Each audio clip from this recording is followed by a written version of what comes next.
새벽 5시 50세의 김순자는 알람 없이 눈을 떴다. 30년 넘게 몸에 밴 습관이었다.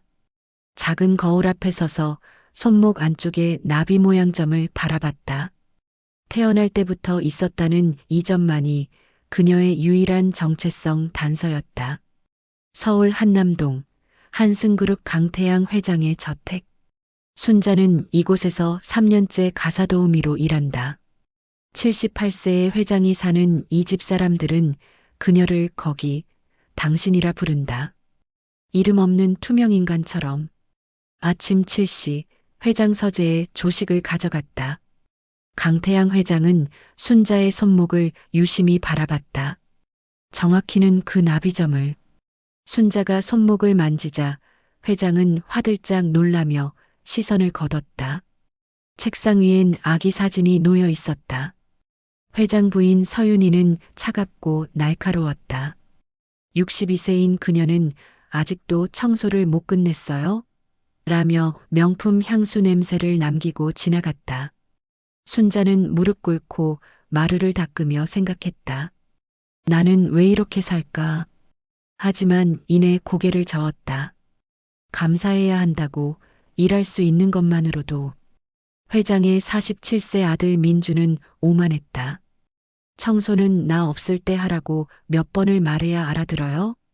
전무이사인 그는 문을 나서며 중얼거렸다. 요즘 식모들은 눈치도 없어. 유일하게 49세 따님 서연만이 달랐다. 회사 홍보팀에서 일하는 그녀는 순자 씨, 항상 미안해요라며 이름을 불러주고 미소 짓는 유일한 사람이었다.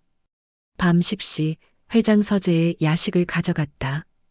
회장이 물었다. 혹시 손목에 있는 그 점 말이에요. 그러다 말을 멈췄다. 순자는 이상한 기분으로 방을 나왔다. 1층 끝 작은 방, 3평 남짓한 그녀의 공간. 침대에 누워 천장을 보며 중얼거렸다. 내일도 김순자로 살아야지. 어둠 속에서 아득한 기억이 스쳤다. 누군가 자신을 안아주던 따뜻함. 예린아.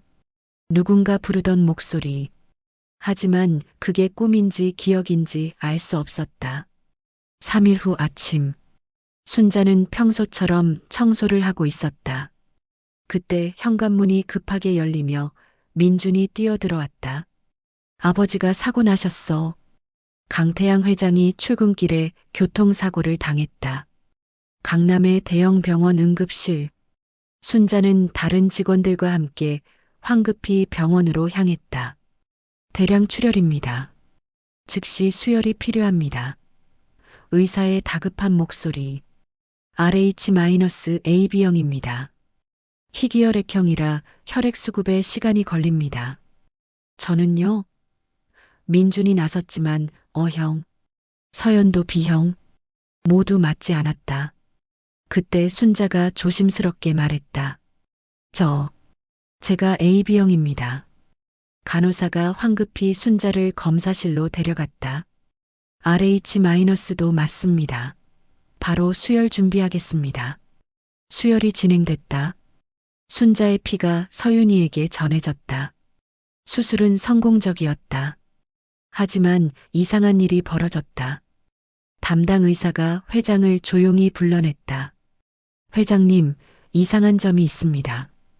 통상적으로 수혈 전 교차 검사를 하는데 의사는 말을 잠시 멈췄다. 회장님과 순자 씨의 DNA 유사도를 우연히 확인하게 됐습니다. 그게 무슨 가족일 가능성이 있습니다.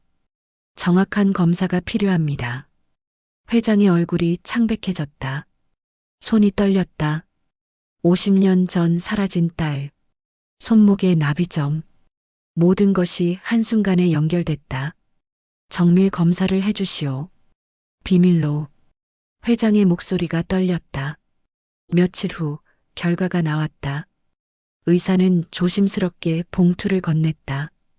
회장은 혼자 서재에서 그 봉투를 열었다. 친자 확률 99.9%. 서류가 손에서 떨어졌다. 50년. 50년을 찾아 헤맨 딸이 3년간 자신의 집에서 투명인간처럼 살고 있었다. 강태양 회장은 일주일간 아무에게도 말하지 못했다. 매일 순자를 보면서도 어떻게 말을 꺼내야 할지 몰랐다. 딸을 보면서도 거기 오라고 부르는 것이 너무도 고통스러웠다. 결국 회장은 결심했다. 가족회의를 소집했다. 회장님이 퇴원한 지 사흘째 되는 날이었다. 다들 모여주십시오. 중요한 이야기가 있습니다. 회장의 목소리는 무겁고 떨렸다. 거실에 모인 가족들. 서윤이, 민준, 서연. 그리고 순자도 불렀다. 순자 씨, 당신도 와주십시오. 순자는 어리둥절했다. 왜 자신을 가족회의에 부르는지. 회장이 입을 열었다. 50년 전 나에게는 딸이 있었습니다. 이름은 강혜린. 생후 6개월에 사라졌습니다. 목소리가 떨렸다. 그동안 찾지 못했습니다. 하지만 회장은 DNA 검사 결과를 꺼냈다. 순자 씨, 당신이 내 딸입니다. 강혜린입니다. 정적? 순자는 이해할 수 없었다. 네, 무슨 말씀이신지. 당신 손목에 나비점. 예린도 똑같은 자리에 그 점이 있었습니다. DNA 검사 결과가 나왔습니다. 당신은 내 딸입니다. 순자의 머릿속이 하얘졌다. 민준이 벌떡 일어났다.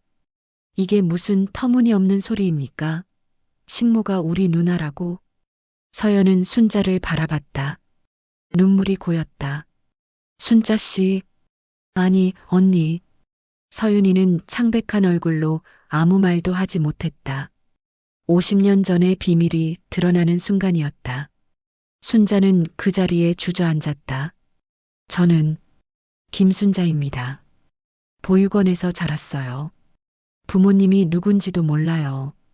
당신은 강혜린입니다. 내 딸입니다. 회장이 순자의 손을 잡았다. 처음으로 딸의 손을 제대로 잡았다. 회장은 50년 전 이야기를 꺼냈다. 첫 부인과의 사이에서 태어난 예린. 하지만 부인은 출산 후 병으로 세상을 떠났다. 그때 지금의 부인 서윤이와 재혼했고 어느 날 갑자기 예린이 사라졌다. 당시 경찰도 사립탐정도 총동원했지만 찾지 못했습니다. 50년간 하루도 잊은 적이 없습니다. 순자는 흐느꼈다. 50년간 자신이 누구인지 몰랐던 김순자가 사실은 재벌가의 딸이었다. 민준이 소리쳤다. DNA 검사가 잘못된 거 아닙니까? 하지만 회장은 단호했다. 3군데 병원에서 검사했다. 모두 같은 결과다. 그날 밤 강태양 회장은 서윤이를 서재로 불렀다. 둘만의 대화였다. 여보. 회장의 목소리는 차가웠다. 50년 전 예린이 사라진 그날. 당신이 마지막으로 예린과 함께 있었소. 서윤이는 떨고 있었다. 그건 이제 말하시오. 당신이 무슨 짓을 한 건지. 긴 침묵 끝에 서윤이가 입을 열었다. 50년간 숨겨왔던 진실을. 1975년 28살이었던 서윤이는 재벌 강태양과 결혼했다. 하지만 남편의 마음속엔 죽은 전처와 그 사이에 딸 예린만 있었다. 생후 6개월 된 예린을 남편은 눈에 넣어도 아프지 않을 만큼 사랑했다. 서윤이는 질투했다. 죽은 여자도 그 핏줄도 모두 미웠다. 내가 아기를 낳으면 달라질까? 하지만 임신이 되지 않았다. 초조함과 열등감은 점점 커졌다. 어느 날 남편이 해외 출장을 갔다. 집에는 서윤이와 예린, 그리고 유모만 있었다. 서윤이는 결심했다. 이 아이만 없으면. 깊은 밤 서윤이는 잠든 예린을 품에 안았다. 유모에게 수면제를 탄 차를 먹였다. 그리고 아기를 데리고 집을 나갔다. 서울 외곽의 보육원. 서윤이는 예린을 문 앞에 내려놓았다. 아기의 손목에 있는 나비점을 마지막으로 보았다. 이게 최선이야. 난 나쁜 사람이 아니야. 죽이지 않았잖아. 초인종을 누르고 재빨리 사라졌다. 뒤돌아보지 않았다. 다음 날 집안이 발칵 뒤집혔다. 하지만 서윤이는 완벽하게 연기했다. 어머나 예린이가 제가 잠깐 한눈판 사이에 유모도 수면제 때문에 아무것도 기억하지 못했다. 경찰 수사, 언론 보도, 막대한 현상금. 하지만 예린은 찾을 수 없었다. 서윤이는 남편의 고통을 옆에서 지켜봤다. 약간의 죄책감은 있었지만 이제 남편은 나만 볼 거야라는 안도감도 있었다. 그리고 서윤이는 임신했다. 딸 서연을 낳고 아들 민준을 낳았다. 서윤이는 강태양의 정식 부인으로 두 자녀의 어머니로 50년을 살았다. 당신이 그랬소? 회장의 목소리는 분노와 배신감으로 떨렸다. 서윤이는 고개를 숙였다. 미안해요. 하지만 죽이지는 않았어요. 보육원에 50년간 내 딸은 고아로 식모로 살았소. 당신은 그 옆에서 화려하게 살면서 용서해 주세요. 서윤이가 무릎을 꿇었다.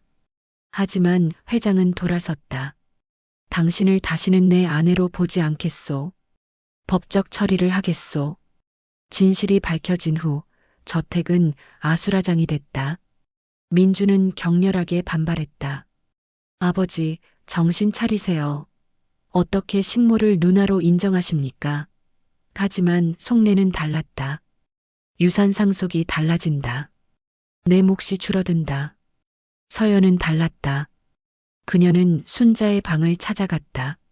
언니, 처음으로 그렇게 불렀다. 항상 뭔가 이상했어요. 왜 아버지가 순자 씨를 그렇게 보는지 이제 알겠어요. 순자는 혼란스러웠다.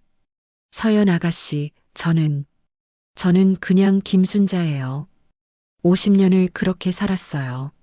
아니에요. 언니는 강혜린이에요. 아버지의 딸이고 제 언니예요. 서연이 순자의 손을 잡았다. 한편 서윤이는 자신의 방에 틀어박혔다. 50년 전 비밀이 드러나면서 그녀의 위치는 급격히 추락했다. 직원들도 이제 그녀를 다르게 봤다. 아기를 유기한 여자. 회장은 변호사를 불렀다. 서윤이와 이혼 절차를 밟겠소. 그리고 예린. 순자에게 정식으로 상속 지분을 줄 것이요. 민준이 항의했다. 아버지, 그럼 저와 서연의 지분은요? 너희들 몫은 그대로다. 하지만 예린도 내 딸이다. 당연히 상속 권리가 있다. 밤 민주는 서윤이를 찾아갔다. 어머니, 이대로 있을 겁니까? 저 여자를 인정하면 우리 가문은 끝납니다. 서윤이는 지쳐 있었다. 이제 끝이야. 내가 한 일의 대가를 치르는 거야. 안 됩니다. 방법이 있을 겁니다. 민준의 눈빛이 위험하게 빛났다. 순자는 더 이상 1층 작은 방에 있지 않았다. 회장은 그녀를 2층 객실로 옮겼다. 하지만 순자는 적응하지 못했다. 저는 여기 있으면 안 돼요. 순자가 말했다. 저는 김순자예요. 가사도우미예요. 당신은 강혜린이요. 내 딸이요. 회장이 간곡히 말했다. 50년을 김순자로 살았어요. 어떻게 하루아침에 강혜린이 될 수 있나요? 순자는 밤마다 악몽을 꿨다. 보육원 시절, 차가운 겨울날, 배고픔, 무시당하던 기억들. 나는 버려진 아이야. 아무도 원하지 않았던 아이. 어느 날 순자는 가사도우미 유니폼을 꺼내 입었다. 주방으로 내려가 청소를 시작했다. 다른 직원들이 당황했다. 아가씨, 왜 이러세요? 전 아가씨가 아니에요. 순자예요. 김순자. 그녀는 걸레를 들었다. 서연이 달려와 순자를 막았다. 언니, 이러지 마세요. 난 이게 편해. 이게 나야. 50년간 이렇게 살았어. 순자가 울먹였다. 심리상담사가 왔다. 순자 씨, 정체성 혼란은 자연스러운 겁니다. 천천히 받아들이세요. 전 받아들일 수 없어요. 저는 누구죠? 회장이 순자를 서재로 불렀다. 책상 위에 오래된 앨범이 있었다. 이걸 보시오. 앨범을 펼치자 아기 사진들이 나왔다. 웃고 있는 아기. 손목에 나비점이 있는 아기. 이게 저예요? 그렇소. 당신이 생후 3개월 때 사진이요. 얼마나 사랑스러웠는지. 회장의 목소리가 떨렸다. 당신이 사라진 날 내 인생도 멈췄소. 50년간 당신을 찾았소. 순자는 사진 속 아기를 보며 울었다. 저는 이 아이였어요. 사랑받던 아기였어요. 그렇소. 지금도 내 소중한 딸이요. 순자는 처음으로 아버지라고 불렀다. 50년 만에 처음 부르는 그 단어. 두 사람은 오래 껴안고 울었다. 일주일 후 서윤이가 순자를 찾아왔다. 거실에서 둘만의 대화였다. 순자, 아니 예린 씨. 서윤이는 예전의 오만함이 사라진 초라한 모습이었다. 할 말이 있어요. 순자는 조용히 그녀를 바라봤다. 미안해요. 진심으로 미안해요. 서윤이가 무릎을 꿇었다. 50년 전 당신을 보육원에 버린 건 저예요. 질투 때문이었어요. 죽은 전처의 딸인 당신이 너무 미웠어요. 매일 후회했어요. 하지만 말할 수 없었어요. 모든 게 무너질까봐. 이기적이었죠. 당신이 고아원에서 식모로 고생하는 동안 난 화려하게 살았어요. 서윤이는 흐느꼈다. 용서를 구할 자격도 없어요. 하지만 한 번만이라도 말하고 싶었어요. 정말 미안하다고. 순자는 오랫동안 침묵했다. 그리고 조용히 말했다. 왜 하필 저를 가사도우미로 뽑으셨어요? 3년 전에. 몰랐어요. 정말로. 이름도 다르고 얼굴도 기억나지 않았어요. 하지만 서윤이가 손을 떨었다. 당신을 볼 때마다 묘하게 불안했어요. 특히 손목의 그 점을 봤을 때. 하지만 설마 했어요. 3년간 저를 거기 당신이라고 부르셨죠.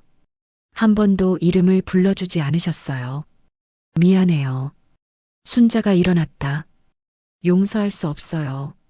지금은 50년은 너무 깁니다. 그녀는 방을 나갔다. 서윤이는 그 자리에 무너졌다. 한 달이 지났다. 순자는 천천히 변화하고 있었다. 더 이상 가사도우미 유니폼을 입지 않았다. 서연이 골라준 편안한 옷을 입었다. 언니, 오늘 같이 쇼핑 갈까요? 서연이 제안했다. 쇼핑? 나한테 맞을까? 당연하죠.